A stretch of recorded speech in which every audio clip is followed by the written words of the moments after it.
Around 90% of heavy phone users feel a vibration that never happened, a real, physical buzz for a phone that did absolutely nothing. Your body reports a fact with total certainty, and the fact is false. And the reason why is not what you think. You know the moment. Your phone buzzes against your thigh. You felt it, the exact little tremor, right there in your pocket. So you dig it out, mid-conversation, already half smiling. Blank screen. No message. No call. Nothing. There's a name for this. It's called phantom vibration syndrome. The ghost buzz, the chime you clearly hear in the shower, from a phone sitting silent in another room. And the easy story is that your brain is rotting, that you're addicted, hijacked, a twitchy little dopamine slave who can't be trusted to know what's real. That's the story people tell. But that story is wrong, and the truth is almost the exact opposite. That phantom buzz is not a sign of a broken brain. It's a sign of a brain working too well, running an ancient piece of survival software so unwilling to fail that it would rather invent a signal than risk missing a real one. Because your brain is not a camera, it doesn't passively record the world and play it back. It's a prediction machine. Every second it takes a flood of messy, half-broken sensory data and guesses what's out there. And usually, the guess is so good you never notice it was a guess. You've seen a face in a cloud, a man in the moon, an angry expression on the front of a car. That's your brain forcing a familiar pattern onto pure noise. It has a name, pareidolia. And it doesn't only happen with your eyes. Sarah, this is your world. How does the same trick end up in my pocket? Yeah, so basically the exact same thing happens in your skin, Tom. Your pocket is a noisy place. Fabric shifts. A muscle in your leg does a tiny involuntary twitch. Your waistband presses in when you lean. Blood moves. There is a constant, low hum of physical noise down there that you normally ignore completely.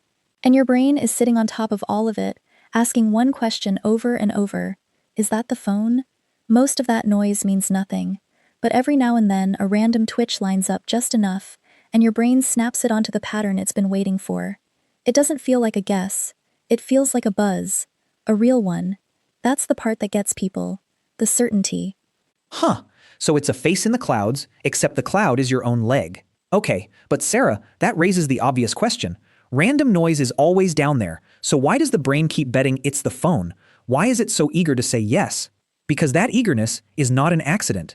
Your brain has quietly turned up the volume on that one channel. A notification matters to you, a text from a friend, a reply you're waiting on, so your brain decides this signal is important, and it lowers the bar for what counts as detecting it. It drops the threshold. And once the bar is that low, ordinary background noise is enough to trip the alarm. A twitch that you'd never notice on a boring Tuesday becomes a buzz, because your brain has decided a buzz is worth catching. And that's a choice, a hidden one, made far below the level of thinking, but a real choice with a real cost. Peter, why would a brain deliberately set itself up to be fooled like that? On purpose? Yeah, it's a trade, Tom, and it's a brutal one. Think of it like a decision your brain makes every moment. Is that the phone, yes or no? There are two ways to be wrong. You can feel a buzz that isn't there, a false alarm, or you can miss a buzz that is there, a miss. Now here's the whole thing. Those two mistakes do not cost the same. A false alarm costs you one wasted glance at a blank screen, mildly annoying, forgotten in a second. But a miss, missing the message that mattered, the call you were waiting on, that one stings. So the brain does the sensible thing. It tilts the whole system toward yes. It accepts 100 false buzzes to make sure it never misses the one that counts. It's not confused. It's running the numbers, and the numbers say, cry wolf, every time. Okay, that's the part that flipped it for me.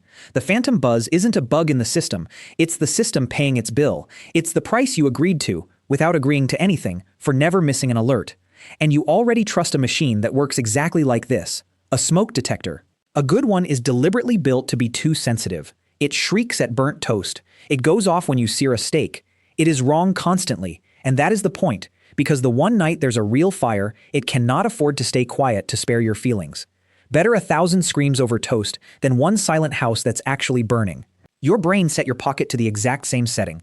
So that's the whole surface answer, and it's clean. Noise, plus a lowered threshold, plus a system that fears the miss.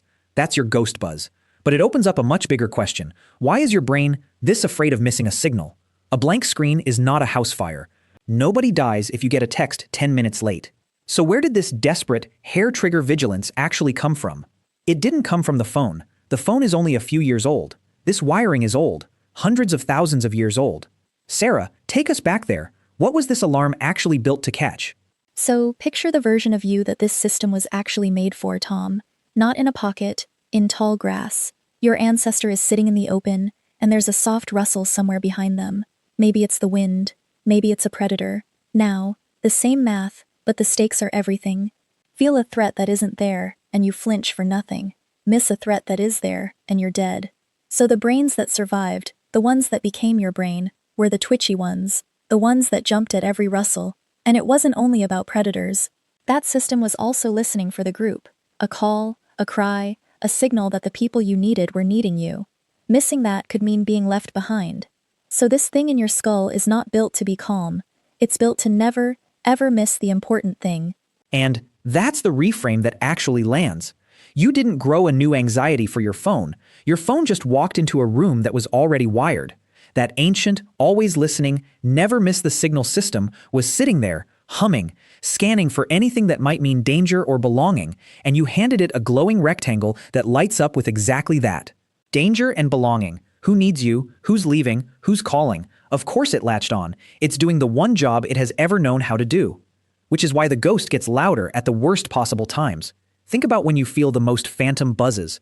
It's not on a lazy, empty afternoon. It's when you're waiting on a text from someone you have a crush on, waiting to hear back about a job, waiting on news about someone you love who's sick.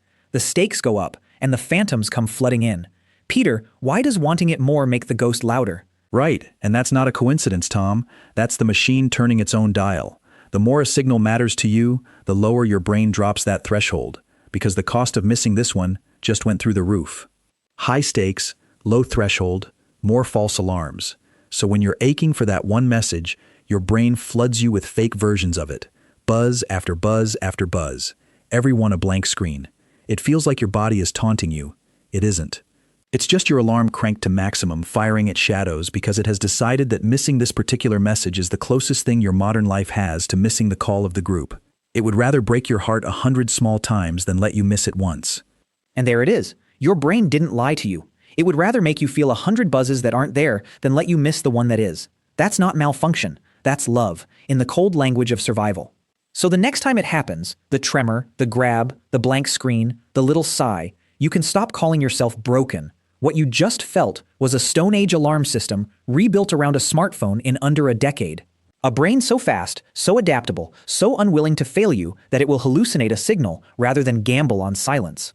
But it doesn't stop at your pocket. If your brain will invent a whole buzz from nothing but noise and expectation, then ask the uncomfortable question, what else is it inventing?